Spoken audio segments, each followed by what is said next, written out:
sa kabiton ka lang,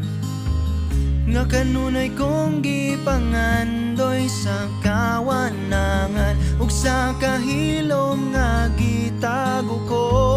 nabati mo usab ang katamis nga na sinati karon, ang katamis nga di mo hupay sa tanang panahon, ug sa karon nga ni